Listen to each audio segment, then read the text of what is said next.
My name is Brendan Hodek and I am an instructor here at New York Speech Coaching in New York City. Welcome to another one of our component focus videos. Our component focus videos are different than our typical voice breakdown videos. We will not be teaching a specific voice today. In order to imitate any voice, you simply need to figure out 6 components. But many of you have mentioned how certain components give you a bit of a hard time.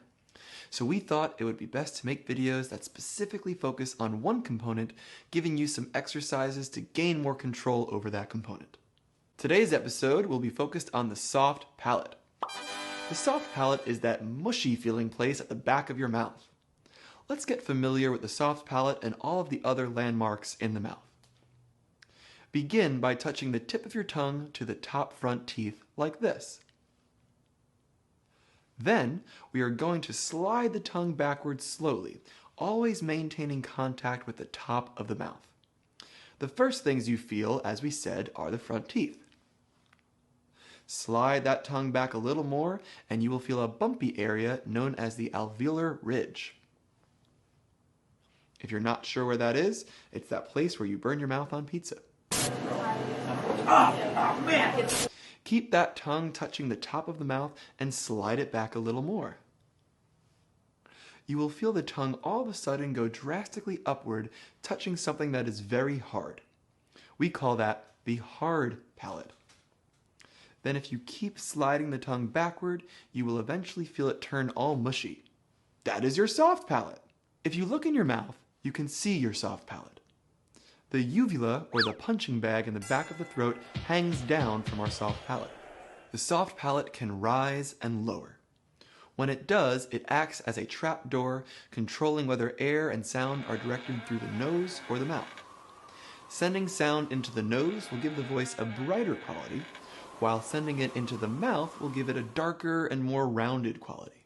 This component can be difficult to control. We have heard lots of feedback that it is hard to get a sensation of the palate moving.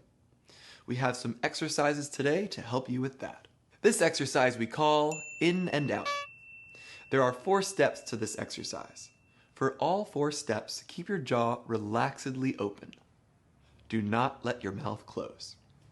Step 1, with your jaw relaxedly open, breathe in through your mouth and out through your mouth.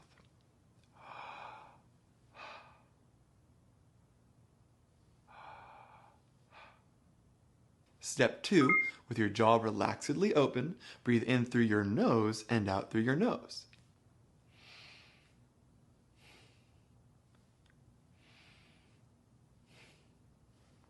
Step 3, again with your jaw relaxedly open, breathe in through your nose, but then out through your mouth.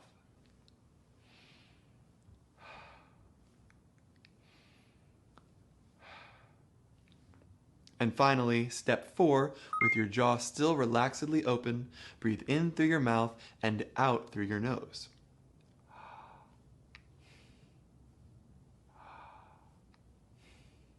After this, you can repeat this process, but on the exhale, make sound. Ha, ha, These are all of the different combinations of the ways you can breathe. But the big question is, how in the world are you doing that? How did you control which way the air or sound went? You did this by manipulating the soft palate and the back of the tongue. You just didn't even notice. Do the exercise again, but this time while looking into a mirror.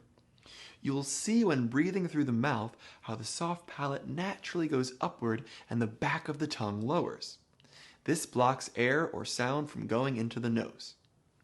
Then, as you breathe through the nose, you will see how the soft palate lowers and touches the back of the tongue, forming a blockade so that air or sound cannot go through the mouth but is forced to go into the nose. Practice this exercise and start to become mindful of what muscles you feel activating as you do this.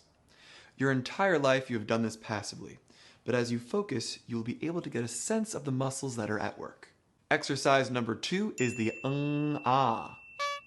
Our last exercise taught you how to manipulate the soft palate, but it pretty much only told you how to put it all the way up or all the way down.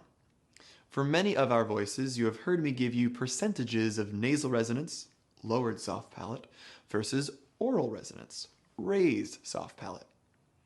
We need to learn how to gradually move between complete nasal and oral resonance so that we can fine-tune this and create the brightness or darkness we are looking for. Bring in the ah exercise. Start out on the NG sound. Let's be clear that NG is not N, or G, G, but is its own sound, NG, or You made this sound before when you were exhaling through the nose and making sound. If you can't find it, simply say the word sing and hold out the last sound. Sing. Make sure the front tip of your tongue is downward and not upward, but that the back of your tongue is upward, touching the soft palate. Then try to very slowly transition from the sound to the ah sound.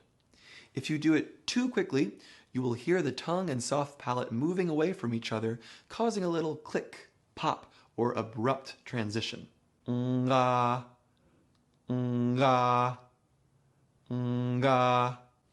That popping sound is your indicator that you are not going gradually enough. The goal is to be able to go back and forth between and ah without hearing any abrupt transitions.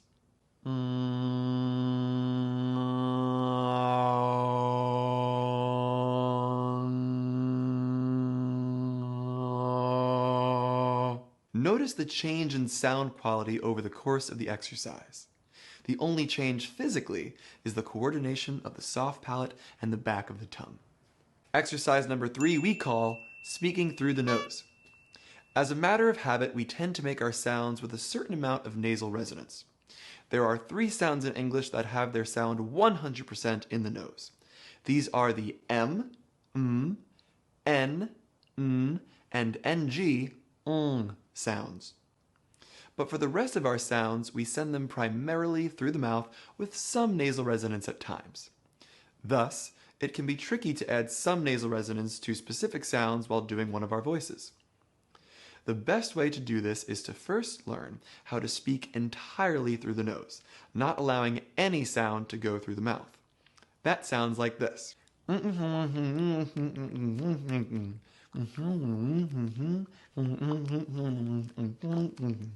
To do this, you will need to first hold out an NG sound. Then see if you can articulate while keeping the back of the tongue and the soft palate fixed. You'll find that on some sounds you will want to raise the palate and drop the tongue a bit, but try not to. Exercise number 4, voice imitation for a raised palate. To speak with a raised palate, there are certain voices we can imitate to help us. Speaking like your nose is clogged.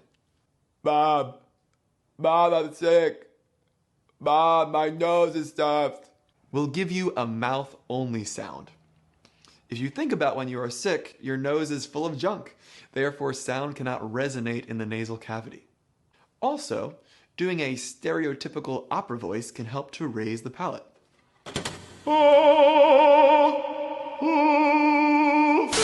One more exercise.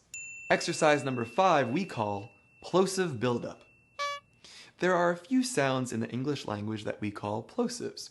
These are p, b, t, d, k, and g. In order to make these sounds, air pressure needs to build up and then explode. In order to get that air pressure to build up, however, the soft palate has to raise up all the way. If that soft palate did not raise up, sound or air could escape through the nose, and we wouldn't be able to make these sounds.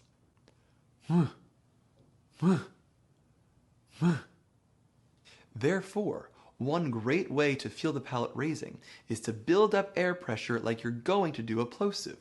Let's use the sound b, for example. And as you build up that air pressure beforehand, you'll actually feel your palate go up. B. B. If you don't release the explosion, you'll feel the palate raise up and then drop back down.